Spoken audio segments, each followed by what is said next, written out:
40வது நாள் முதல் 16 நாள் அவதூறுகள், பொய் பிரச்சாரங்கள்,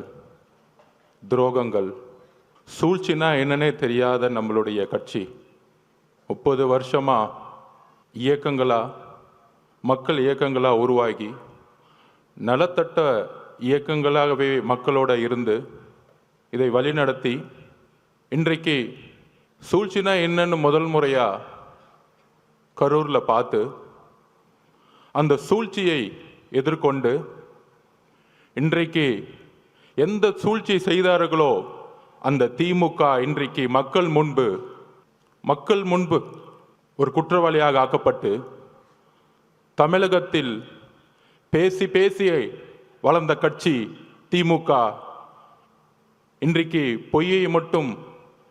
குற்றச்சாட்டுகளை மட்டும் நம்ம மேலே செலுத்தி நம்ம தலைவர் மேலே ஒரு பொய்யான பிரச்சாரங்களை உருவாக்கி, ஆனால் தன்னுடைய அமைதியின் மூலமாக தமிழகத்தில் முதல் முறையாக ஒரு மௌன புரட்சியை உருவாக்கி மக்கள் விரும்பும் முதல்வர் வேட்பாளராக 2026 இந்த சூழ்ச்சியை தூக்கி எறியக்கூடிய ஒரே தலைவர் எங்களுடைய தலைவர் அவர்களுக்கு வணக்கத்தை தெரிவித்து